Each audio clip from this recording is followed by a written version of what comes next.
una parte mística de Luca Pacioli, muy importante. Tenemos en cuenta que es un monje franciscano, es un monje matemático, pero no matemático como lo podemos pensar ahora. Hay un salto de dimensión muy importante entre esa búsqueda de conocimiento de entonces y ahora. Todos los conocimientos tienen que ver. Esos hombres del Renacimiento no es que hacían muchas cosas porque tenían mucho tiempo, no, es que buscaban los puntos en común entre todos los conocimientos. Y eso les convertía en hombres del Renacimiento. Y hay disciplinas que favorecen eso. Y la disciplina más grande que favorece esa integración de conocimientos es precisamente la geometría. La geometría es más, es decir, la geometría sagrada, no solo la geometría, tal como la entendemos nosotros ahora. Y eso me parece muy importante para sentar las bases de lo que hoy queremos contar. Lo más importante que hay que contar esta tarde no lo voy a contar yo, sino que lo vamos a ver en ese lugar mágico y precioso que es el salón principal de la biblioteca del monasterio. Por lo tanto, intentaré ser breve aquí para que vayamos cuanto antes, porque es donde vamos a disfrutar más. La Divina Proporción de Luca Pacioli, lógicamente, es un texto, para todo aquel que estudia la geometría sagrada, es el primer texto. Casi antes que los propios elementos, que hay que leerlo la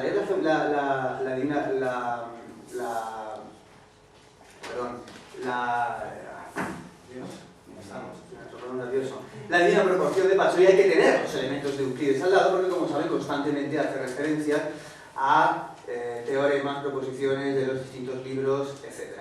No es un libro fácil de leer. La sección áurea, que se ha puesto muy de moda, número phi, el número de oro, etc., todo el mundo habla de ello, salen los bestsellers, etc. En el fondo es una cosa, sigue siendo una cosa muy desconocida. Y es de esos temas tan interesantes que nunca se tienen que dar por definitivamente conocidos, porque es un motivo de reflexión constante. Hay que pensar que estas personas, estos geómetras del Renacimiento, imitando a los geómetras antiguos, meditan sobre las formas geométricas, trascienden, lo convierten en vehículos de trascendencia, casi en ejercicios de oración.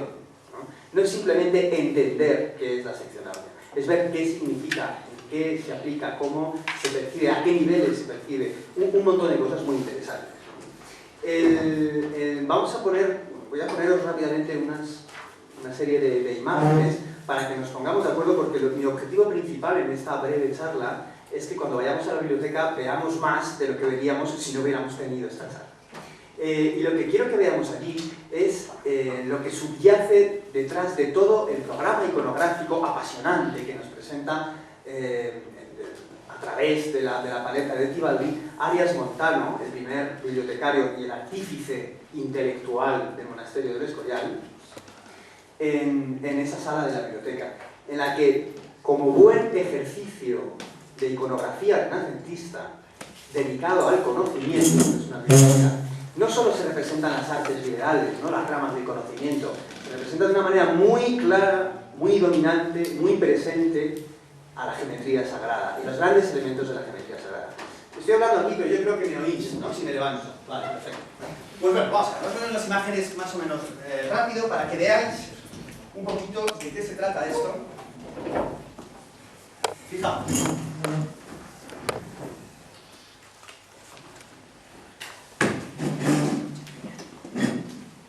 La geometría sagrada parte del culto, siempre, y así lo entendió Pacioli, a una figura absolutamente trascendente que es la circunferencia o el círculo.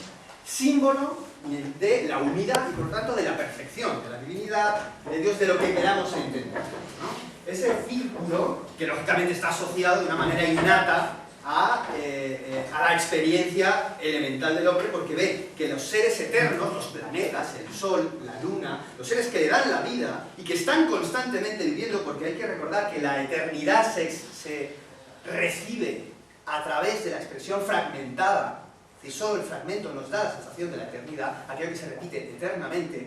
Esos ciclos eternos tienen que ver con la forma circular.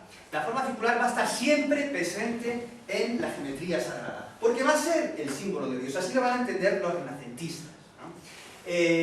Por lo tanto, empezaremos a tratar, a ver imágenes como estas, donde hay un creador que hace el universo según una palabra que me encanta, según un cosmos, que significa un orden. Es decir, el mundo está ordenado. se ha hecho de cualquier manera, se ha hecho con un orden. Y Pitágoras dijo, bueno, efectivamente dijo y no escribió, por lo cual no tenemos certeza de ello, pero se cree a través de Platón. Todo está hecho según el peso, el número y la medida. Veremos esa inscripción en el monasterio. Todo está hecho según el peso, el número y la medida. El mundo está ordenado, y está ordenado a través de los números. Cuidado, los números no son simplemente unas cantidades, como nosotros pensamos, ¿no? Esa manera cuantitativa de entender el número. El número también son cualidades. El número es el número puro, tal cual lo describen los pitagóricos, y tal cual van a heredar. Es decir, cuando se habla del número, entonces, al margen de que sepa trasladar eso a un lenguaje después de contabilidad, que parece mucho más cuantitativo, Luca Pacioli entiende perfectamente que el 3, el 2, no solo es el 2, es la dualidad. Entiende que el 3 es la Trinidad. Y no hablo exclusivamente en su aspecto católico. No, es la Trinidad. Y tiene muchas consecuencias y muchas lecturas de todo tipo. En ese tipo de lenguaje es como hay que entender la divina geometría. Este dibujo, que lo hemos visto 2000 veces en 2000 sitios, es un logotipo fantástico para lo que sería el Renacimiento y para lo que sería la geometría sagrada. Más lo hace Leonardo, que como sabemos va a ser el que va a colaborar con Luca Pacioli y va a ilustrar en unas láminas famosísimas, bellísimas, exquisitas, va a ilustrar el tratado de Pacioli. Cuidado, el maestro era Pacioli, eso no cabe ninguna duda. Es más, se ve una diferencia muy clara y muy grande del trabajo de Leonardo antes y después de Pacioli. La geometría en sus obras es muchísimo más fina, muchísimo más interesante, muchísimo más áurea, muchísimo más cosas. Aquí tenemos una cosa fundamental para entender ese panorama casi teológico del Renacimiento en el que se va a insertar la figura de Pacioli. Esto es una ilustración que se hace a finales del siglo XV sobre un texto del siglo I. Todo esto nos parece el Renacimiento, pero esto simplemente es un pasaje del texto de Vitruvio, siglo I, un tratadista romano, que lógicamente cuando se encontró el tratado no había dibujos. Con lo cual, en el Renacimiento se ponen como locos todos a dibujar, a dar forma a ese tratado de arquitectura en el que se dice cómo son las cosas del mundo clásico, en las grandes proporciones. No es el único que dibujó este hombre inserto en el círculo y el cuadrado, no es ni mucho menos el único, hay más. Ahora bien, él nos aporta una cosa fundamental.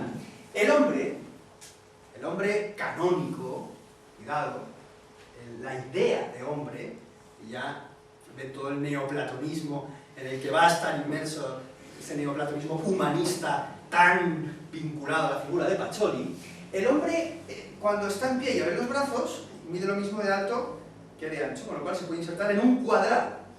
El cuadrado va a ser el símbolo opuesto, la dualidad del círculo, es el símbolo de la tierra, de lo manifestado, de lo creado, de lo perecedero, de aquello que pertenece aquí, a lo que se ha creado, ¿no? A lo perceptible, además. Y hemos visto que el círculo es el símbolo de la eternidad de Dios, de la divinidad, de lo inconmensurable, de lo indivisible, etc. Pues si el hombre se adapta cuando abre las piernas, también se puede adaptar a una circunferencia y su centro es el ombligo.